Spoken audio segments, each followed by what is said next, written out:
morning, good afternoon, good evening. So, welcome to our series of messages about the Book of Matthew. Ngayon po ay pinag-aaralan natin ang patungkol sa panalangin na itinuro ng Panginoong Hesus Kristo. We are still now studying piece by piece sa Book of Matthew, chapter 6, ang katuruan patungkol sa panalangin. Nawa anumang oras at anumang panahon ninyo ngayon na kayo ay makatanggap ng biyaya sa pamagitan ng salita ng Diyos. So pong ibahagi sa inyo ang ating mensahe patungkol po sa panalangin. Sinabi ni Jesus, ganito kayo dapat manalangin: Ama naming nasa langit, sambahin nawa ang iyong pangalan, dumating nawa ang iyong kaharian, masunod nawa ang kalooban dito sa lupa tulad ng nasa langit. Ang title po ng message natin ay Ngayon at sa Araw-araw, or Now and Everyday. Ano nga ba ang panalangin? Ang panalangin po ay isang espesyal na paraan ng Panginoon para makipag-communicate sa atin, sa kanyang mga anak. Ito po ay isang pakikipagrelasyon sa Diyos bilang kanyang mga anak. Si Jesus po ay nagbigay ng pattern kung paano tayo dapat manalangin. Hindi ito ginawa para kabisaduhin at meron tayong ulit-ulitin na panalangin. Ito po ay may paliwanag at ito po ang aking ginagawa.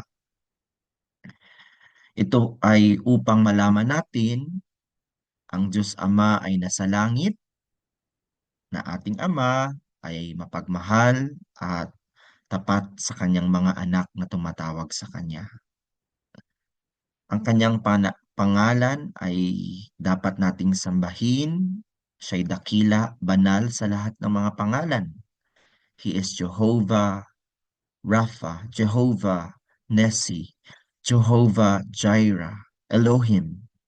Ito ay mga kataga at pangalan, ngunit ito ay katangian ng ating Diyos, ang Diyos ng tipan. Nararapat lamang na siya ang maghari sa ating buhay, sa ating puso. No? Thy kingdom come, at nawa ang iyong kalooban ang masunod at hindi ang ating sarili ang siyang masunod. Sa ating pong pagpapatuloy, ano po bang ibig sabihin na bigyan mo kami ng pagkain sa araw-araw? Marami po ang na-misinterpret ito bilang isang physical na pagkain. Maari ito po ay isa ring panalangin ng pagpapaalala na sa ating mga pangangailangan sa araw-araw, kailangan po natin humingi at humiling sa Diyos. Ngunit ito po ay mahigit na mas malalim na kahulugan. No? Ang ibig sabihin po ng bigyan mo kami ng pagkain sa araw-araw, kinikilala natin sa ating buhay na ang pinagmumulan ng lahat o ang source of everything, ang buhay, ang kalakasan, ang talino, ang araw-araw nating ginagawa ay mula sa Diyos.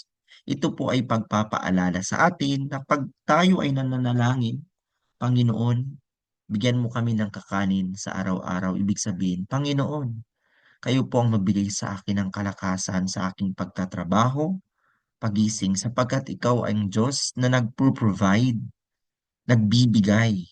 Hindi lamang sa physical na pangangailangan, kundi ibinigay mo ang kayong bugtong na anak na si Jesus para sa aking kaligtasan.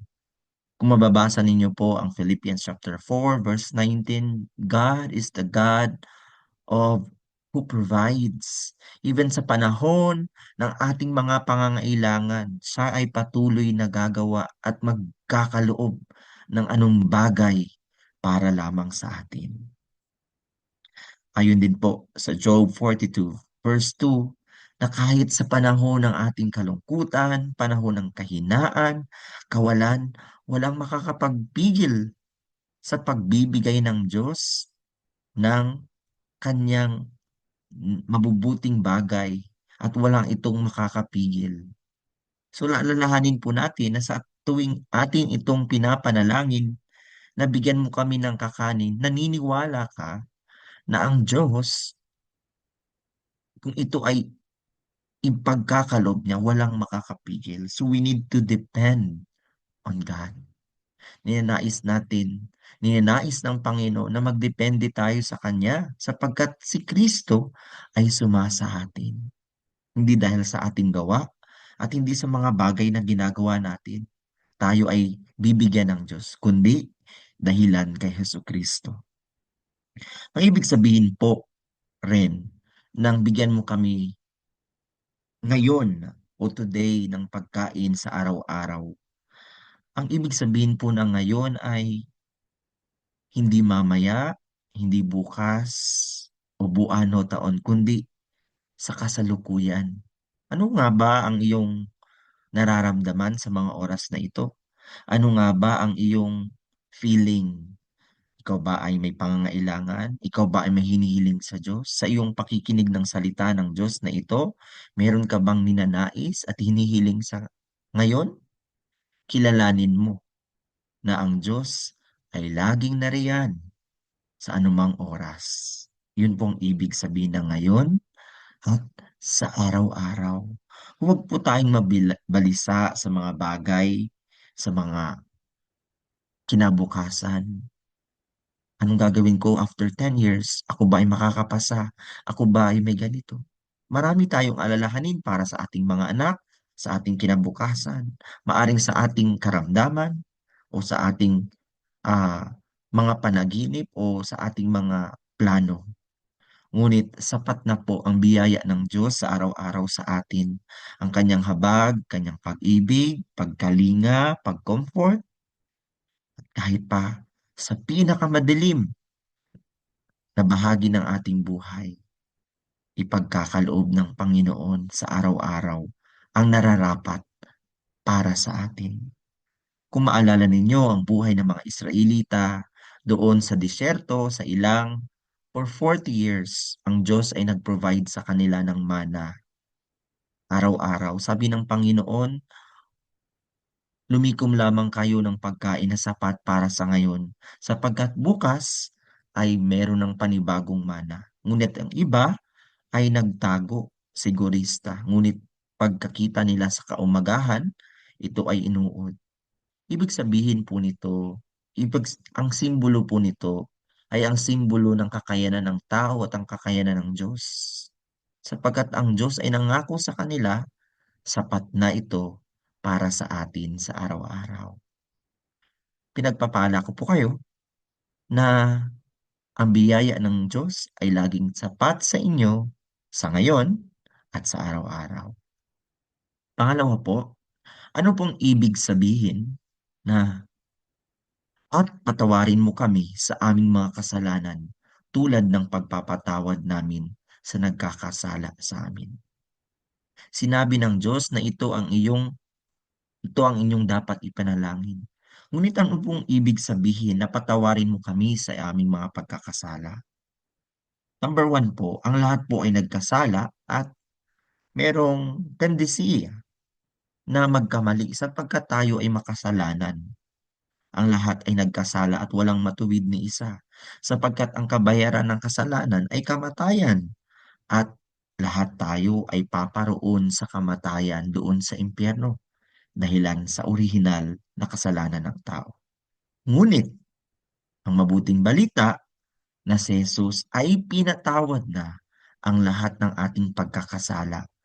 Ito ay kasiguraduhan ng isang ligtas na anak ng Diyos na kahit pa hindi natin perpektong masunod ang kanyang kalooban at gumagawa tayo ng sarili nating kaparaanan o pagpaplano at nagkakamali, ngunit kumpleto at perpekto ang pagpapatawad ng Panginoon noon, ngayon at magpakailanman.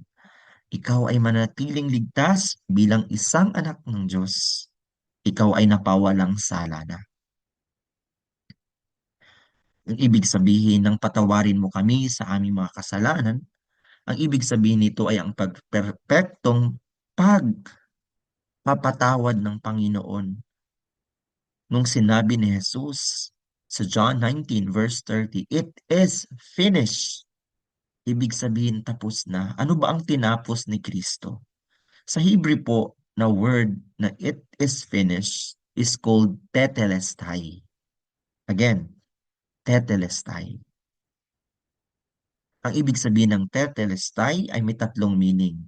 It says, "It is finished." Tapos na. Ginampanan na ni Kristo ang lahat at wala na dapat tayong gawin. Tetelestai, ibig sabihin, paid in full. Kung ikaw ay may utang, ito ay binayaran na ng buo at wala ka nang dapat gawin. Tetelestai also ay binabanggit sa tuwing ang mga sundalo ay nagkakaroon ng tagumpay mula sa laban. At ito ay sinisigaw nila at sinasabi, Tetelestai means ang battle is already won. Ibig sabihin, nawasak na ang kaharian ng Diablo, nawasak na ang kaharian ng kadiliman na pinamumunuan ng Diablo. Genesis 3:15.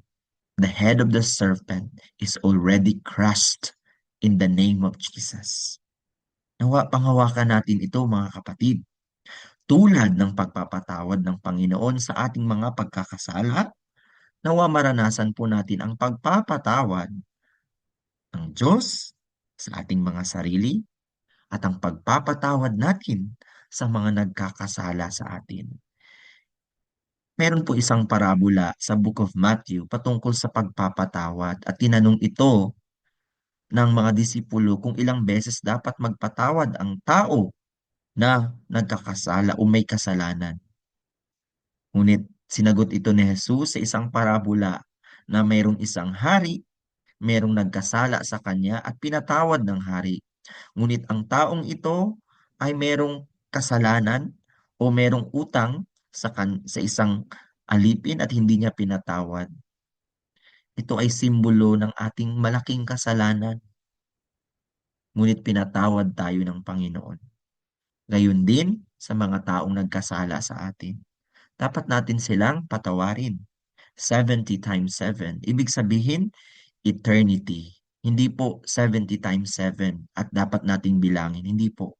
Ibig sabihin, habang buhay o hindi dapat nating binibilang ang kasalanan, kundi patuloy natin silang patatawarin tulad ng pagpapatawad ni Kristo sa ating mga kasalanan. Bilang konklusyon po ng mensahe, sa tuwing atin pong itong babanggitin, mayroon na itong special meaning. Nung tayo po ay nasa ibang relihiyon, ay binabanggit lamang natin ito na parang isang chant. Ngunit sa aking pagbulay-bulay ng salita ng Diyos, mas lubos kong naintindihan ang ibig sabihin ng Panginoon ng panalangin ng Ama naming nasa langit, sambahin nawa ang iyong pangalan. Dumating nawa ang iyong kaharian at masunod nawa ang iyong kalooban dito sa lupa tulad ng sa langit. Bigyan mo kami ng aming pagkain sa araw-araw at patawarin mo kami sa aming mga kasalanan tulad ng pagpapatawad namin sa mga nagkakasala sa amin. May iba na pong kahulugan ang panalangin ay tinuro ni Kristo sapagkat naiintindihan na po natin ang ibig sabihin ng panalangin ito.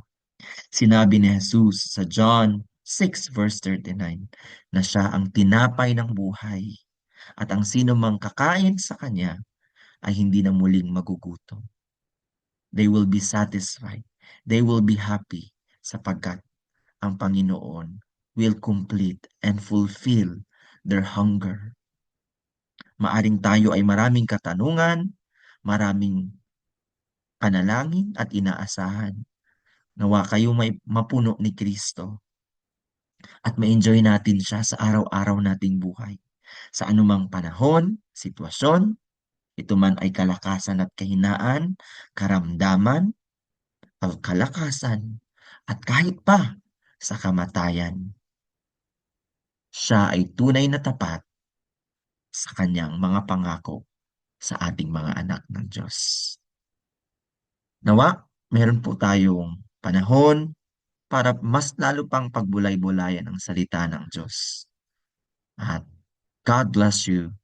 I hope to see you next time sa pagpapatuloy natin sa pag-aaral ng salita ng Diyos. Muli, God bless you.